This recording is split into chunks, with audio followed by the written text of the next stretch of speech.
Hello, Felix. Felix and Mercy. Hi, how you doing? I heard the audios you sent, and I also watched the video you sent, Felix. So the first recommendation I want to give you is that you and Mercy should practice together, or at least the both of you should take it up as you. Mercy is probably advanced. I haven't heard her playing or seen her playing, but it's always better when you both work together, right? When you have someone else to work with or to lean on, so to speak, or to draw strength or to encourage and so on, you learn better. So I would like to recommend that you both feed off each other as you take on the journey of the piano lessons. So a few things I noticed. So that was number one. Your partner is Mercy. Mercy Felix is your partner as you both take up piano. And I'm just going to try and give you hints as Felix asked, because I'm also learning. I'll tell you that the first person who taught me piano, all he did was he taught me octaves. Octaves, these are octaves. All right, so let me go to C. These are octaves, right? The octave of C on my left hand and on my right hand. Octave of B, octave, you know. So the second person just taught me chords. So they just showed me and said, this is what they're called. The next person taught me chords, right? Triads, as we call them, right? On the left hand and on the right hand. And that was it. And from there on, I picked songs that I liked and I started working on them myself. And I picked up the terminology as I went along and didn't read many books, but mainly copied what some of the people I was looking at were doing. One thing that I was missing for a lot of years is that, and no one told me this, but I realized it myself. It's great to know all the chords and all the notes in the different keys or houses. But the other thing, if you want to be practical about learning your music, you also have to understand and learn rhythms. And the way that you do that is by learning songs that you like or perhaps don't like, but you listen to very often. Because your music intelligence is very much dependent on what you feed it. And what you feed is what you will eventually respond to better. And so you need two things you need. Felix, those exercises that you've been doing, all those things that you do in the piano, those are important. As I've been telling you, learn those shapes, right? These things I'm doing right now, these are shapes. We could call them shapes. They are triads, but they're really shapes. We're learning shapes. That's one. The second thing is rhythms. The rhythms that you like, learn them. Rhythms are great because once you combine what you know in terms of chords and with rhythms, you are good to go. I guarantee you are good to go. You will easily learn. So I tend to lean more on ballads or I'm not into very fast-paced music. That's what I mean. So that's what I do the most. And as you know, those are my compositions, the songs I write. If they're fast songs, really, it's the guys in the studio thought, let's make this a bit faster. That's all it is. And, they've gone ahead. But as I said, to me, I'm happy with, the type of music that I like. And so that's what I learned. I just go for songs I know, and that's how I learn new things. There's always a new chord. There's always a progression that's interesting that I pick up, which I could use in other songs. And you'll be amazed at how much how many repetitions there are in music. Right, enough of the talking. I want to go back to commenting on your video. So the first thing I noticed that I'd like to correct is that I noticed perhaps you were tired. The first thing is the way you were sitting. You can't see really how I'm sitting, but I think you can see this part of me just before you get to the piano. You should never sit with your legs crossed like that, right? Don't sit with your legs crossed. Your legs should never be crossed because you'll never get to play your pedals. Never push your legs back and cross them. That is totally wrong. That's like the wrong position. Even if you're not using your pedals, your legs should always be, you should always sit properly. You should have that L shape. And by the way, there must be a distance between you and the piano. Don't lean towards the piano like that, right? Don't lean like that. Don't do that, And don't cross your legs forward either. My camera just shook. Don't stretch your legs forward, like stretch them and then cross them like that. Don't do that. You have to have that L shape. Give yourself some good distance between yourself and the piano. Don't be too close. Don't be too far. The ideal position is like this, like I'm showing you. So there should also be a sort of L on your arms as you rest your fingers on it. So something like that. Let me put myself, I'm just leaning over because of the microphone. It's not long enough for me to speak, although you can hear me this way, right? So this is ideal. This position, you see how I'm playing? This is ideal. All right, this is ideal. The second thing about your video is your hands, the position of your hands. You can't play like this, right? So I noticed that your wrists were very low. Don't do that. Those are bad habits. A lot of people tend to do that because they rehearse when they're tired and so on, so they put things down. No, your wrist should be at a good position, and then I think Daniel has explained this to you very well, so I'm not going to dwell on that. But ideally, the position of your wrists should be high enough, not too low, not too high as well, so not like this, but somewhere here, all right? But certainly not here, not like this. One thing that Ella was doing when she started playing piano, she would just play with one hand. Even if you're not using your left hand, your hand should always be in position because you're already training it. It's like sitting in the same position every time you rehearse. Your brain, your muscles are learning all these things. And so it's critical that whatever you do every time, do it correctly, even if it's for a minute, for 10 minutes, or even for an hour when you're rehearsing. Do the same, take the same positions. All right, enough of that. Now, let's go to that song. I also noticed that song I try to show you, it's called Shelter. And I'm going to play it for you. I'll try to sing it, trying to remember the words. What I want to say about that is I noticed that you try to do a different rhythm to it. I don't know, you were kind of like, something like that.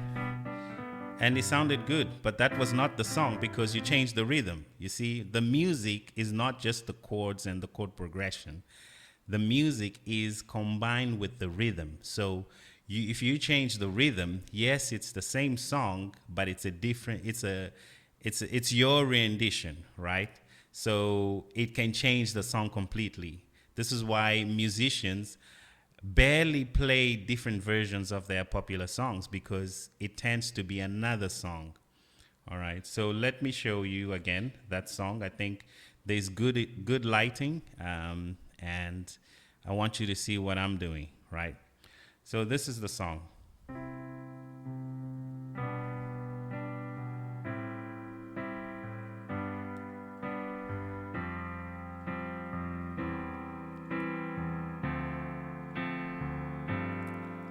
when a weapon is formed against me, you are for me.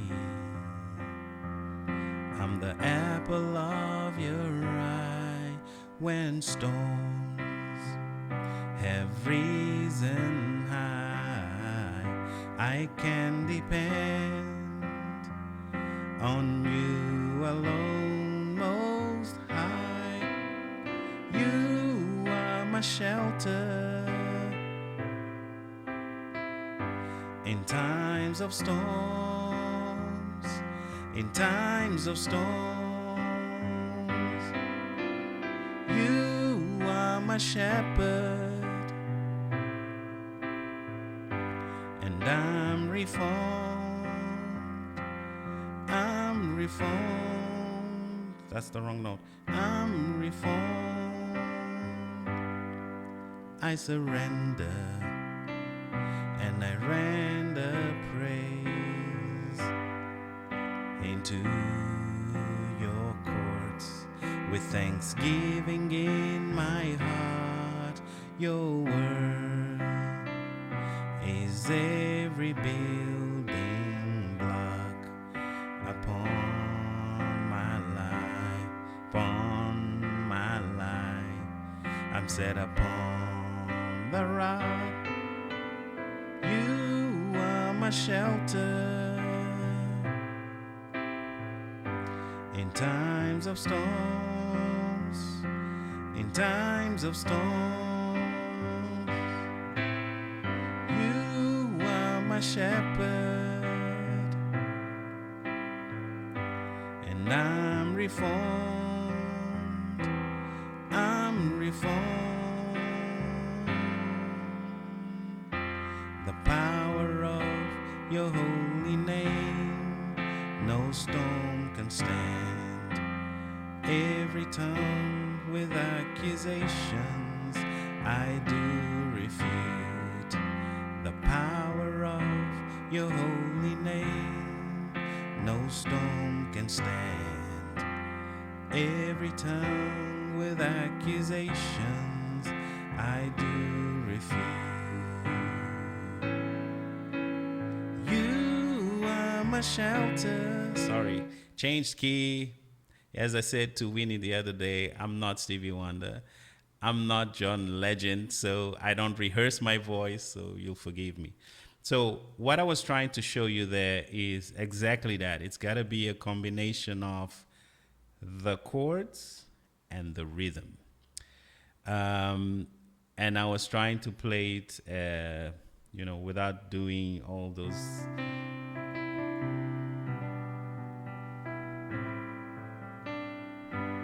To make sure that you saw the chords, all right?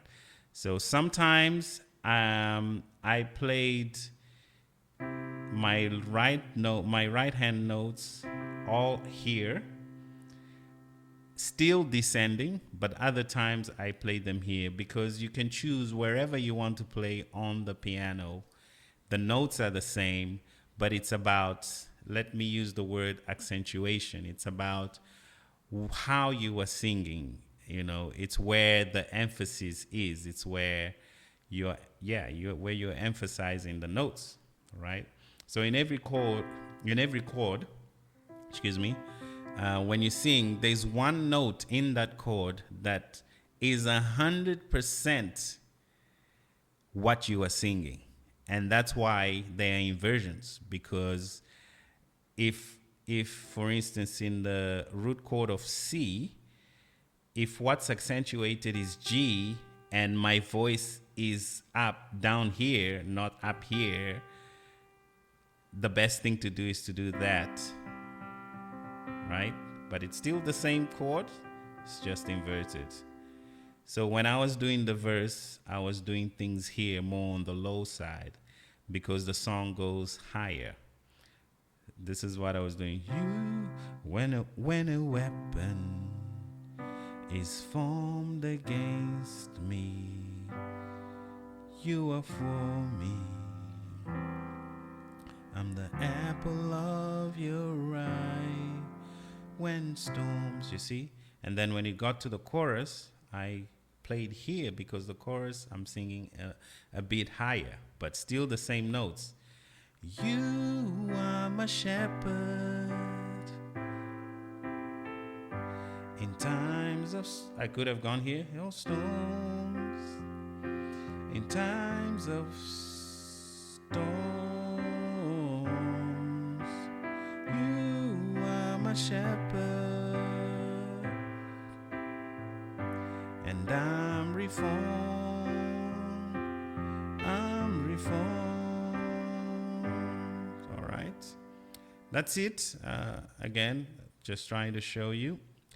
But then, okay, let's move to another thing that I'd like to show you, which I think is simpler than this, because you also don't know this song. And the next song you also don't know, but it has less chords. You thought this song is simple. And yes, I'm playing it simple because I don't rehearse that much.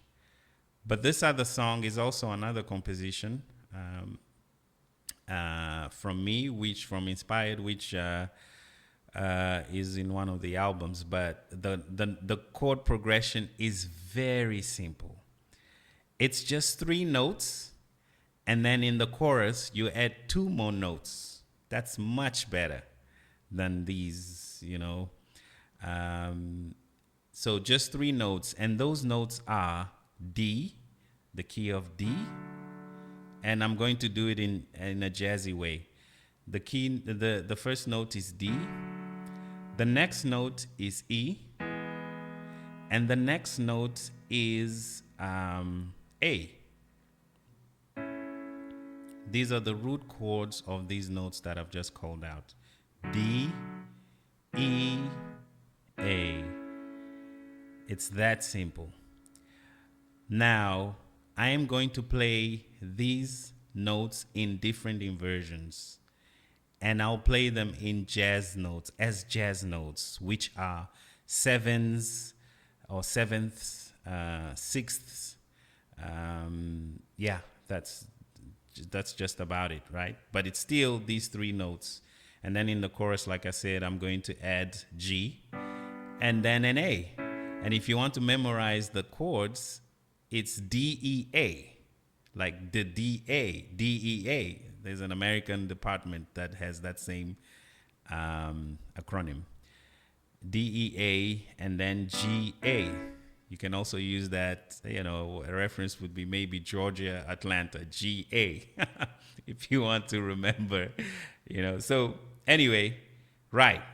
Let me do, so what inversion am I going to play of these notes? D, E, A. So for D, I chose to play it in the, if this is D, this is the root chord. And if I do a first inversion, I remove that and I move it here. So that becomes the first inversion. The second inversion, I move that here, and that becomes the second inversion. And I want to play this in the second inversion of D. Okay? And how do I make this inversion the 7th? If you want to find out 7th, 6th, you don't even need to think of inversions. You just think of the house of D, of that key that you're playing, and you just do the counting. It's that simple. So, what's in the house of D? The house of D is made up of D, E, F sharp, G, A, B, C sharp, and finally D. And what this is simply 1, 2, 3, 4, 5, 6, 7, 8, 7, 7. So I'm playing the 7th. The 7th is C sharp in the house of D. All right. So that means if I'm playing this inversion, what I'll do instead is I'll play the C sharp. Notice the difference. It goes from this to that. Okay, from the natural form to the 7th. All right, good. So we know what D7th is. E, what would I like to play it in? I'd like to play it in the second inversion as well. Remember, this is E. And if I'm going to do the second inversion, this is the second inversion of E. And I would like to play this in the sixth note, right? As a sixth. Again, we do the counting.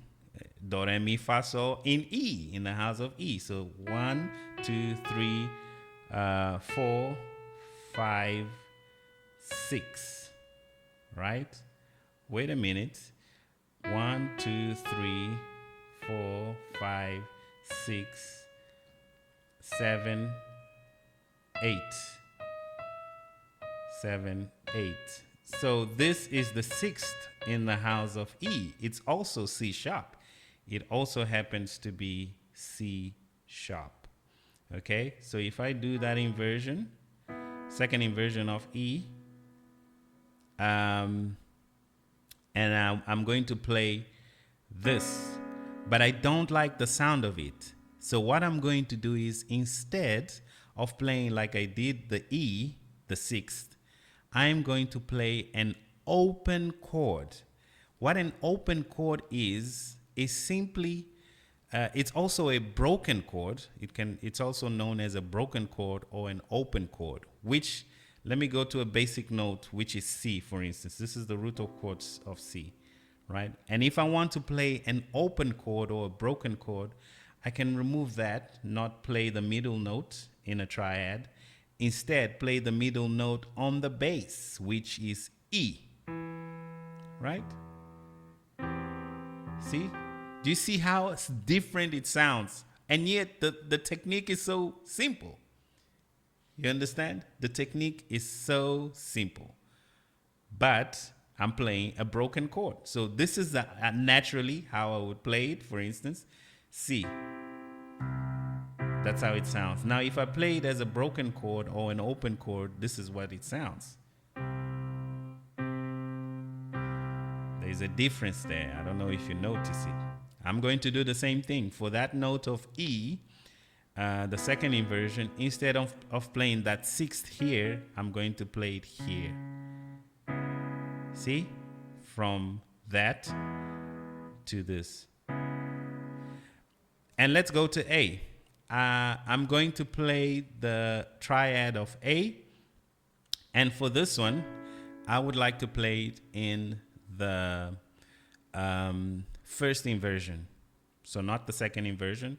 And the way I choose these things is really how I'm singing, how I feel it should be, and how comfortable I am. Someone else may play it a different way because they are singing in a different way. So I chose to play it in the first inversion, which is simply this. This is the first inversion of A. And if I'm going to find the sixth in the house of A, the sixth is F sharp, right? Do, re, mi, fa, sol, la, la. 1, 2, 3, 4, 5, 6, 6, F sharp. And the way you, and so I'm going to play that in the bass again. I'm not going to play it here, right? I could have played it like this, but it doesn't sound great. So I'm going to stretch it out, open chord, broken chord, remember? And I'm playing it there. And that, sounds so relaxing. It sounds jazzy. Again, the way you find, okay, so I've shown you D, E, A, what I'm going to be playing. The way you find these numbers that I'm calling out in any house or any C, there's a formula, right? Because you can just count 1, 2, 3 and you're out of it, but you need to hear naturally. I'm also naturally, I've now trained my ears. I know I'm out of, if I do do, re, mi, fa, sol, la, ti, do, re, mi, fa, sol, la, ti, do, I'm doing the wrong thing. I can know that because it doesn't sound good. It sounds like I came out of the note. But the formula for it is that every time, if you allow me to use the key of C, every time you're doing this, you need to, up to 3, the first 3 notes of any house, there's only a full step, right? There's a full step. A full step is this, when you go from a note like this to this. If I go from here to there, this is a half step, half step, half step. This to that is a full step. That to that is a full step. Like that, it's half step. This between here and there, this is a half step because there's no note in between. When there's a note in between and you jump that note that's in the middle, it's a full step. That's the first rule to the formula.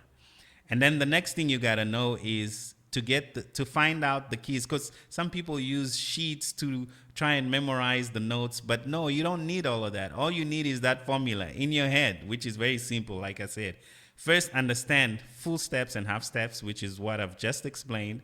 And then the second thing is the formula is this: from the first note to the third note, it's all full steps. And then from 3 to 4, it's half a step. And then from 4 to 7, it's all full steps. From 7 to 8, it's half a step. So you have 2 half steps in the equation. Let me use the key. Let me show you in some keys so I can prove what I'm saying to you. So look at the house of C. 1, 2, 3, 4, 5, 6, 7, 8. And that sounds right. Do, re, mi, fa, sol, la, ti, do. Right? What did I say to you? 1, 2, 3, full steps. 4, half step. 5, 6, 7, half step. 8. Don't believe me? Let's go to another house. You'll see the same thing happening over and over.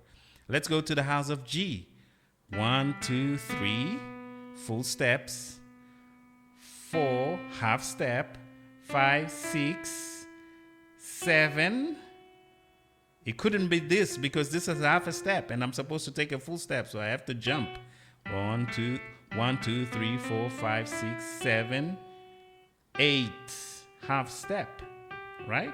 And I'm back to G. The 8th note is always the original note.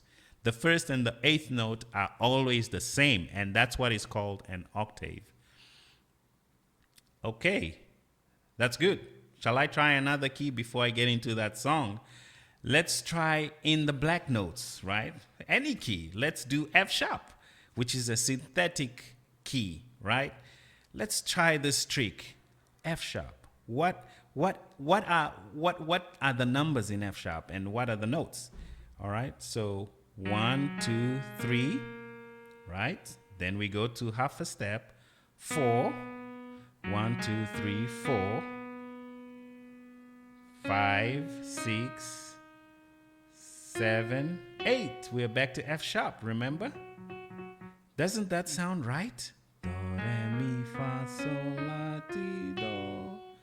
Like I told you, 1, 2, 3, 1, 2, 3, 4, half step.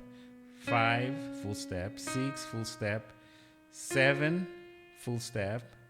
8, half step. Any key, this works. Let's get into this song. All right, this song is called When Deep Calls to Deep. I almost forgot. Which I think is very simple. And it's got some nice rhythm to it. I think it's good for practicing. And since you are into jazz, I thought of this song. All right, let's go ahead and get started.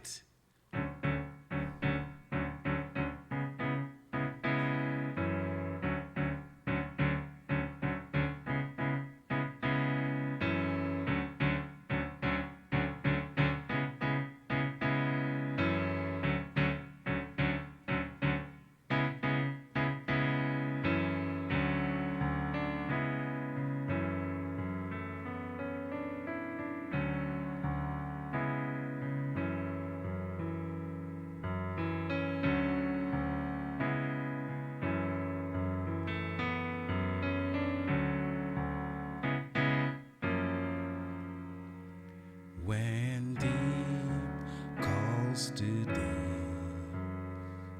when I find you in my song, I release all of me, because you are my redeemer.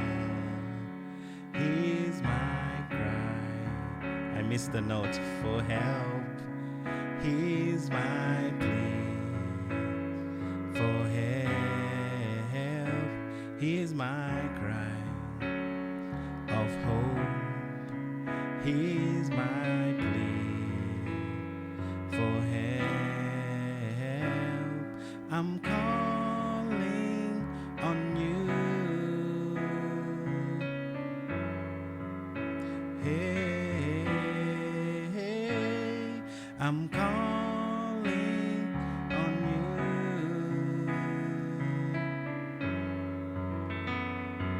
Oh Lord, I'm calling on you.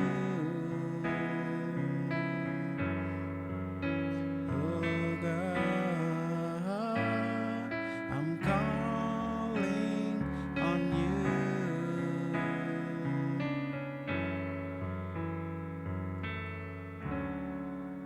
All right. So, again, I could have played it better because I don't rehearse. Right, so I showed you D, and that part is really cool. D, E, A. And that's what I'm playing. And this last note, I press on the pedal. You notice it's sustained. This is not sustained.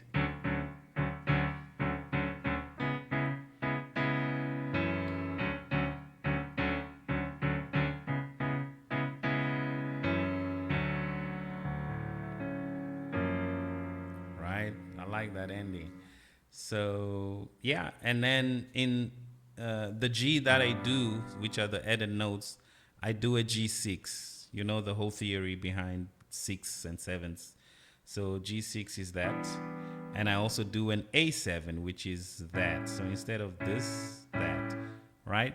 So I think this jazzy song is better than Great is Thy Faithfulness, because Great is Thy Faithfulness has many different notes. But these notes are simple. Start off with D, E, A.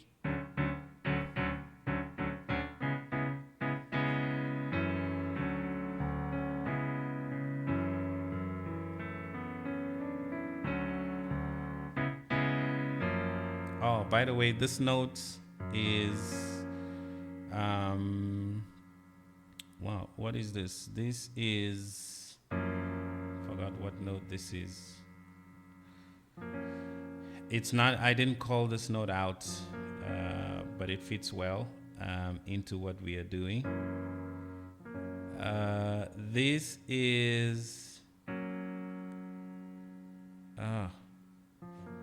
oh, okay. So this seems to me to be, this is E. No, it's not E.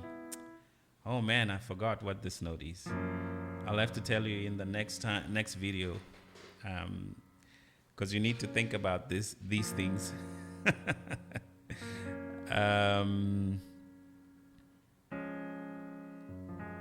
All right. So anyway, that's about it. We are good to go. Tell me, let me know if you think this is simpler or harder, but I do think this is simple. Start with what you're doing and avoid trying to run things fast. Always play slowly to begin. You know, the more you rehearse, the more you'll pick up speed, and the more you can even sing all of me, because you are my Redeemer. All right, great. Thank you. This is it. I timed myself to do 30 minutes, but I went over 34. I guess I talked in excess. Thank you. Enjoy. If there's anything, please let me know.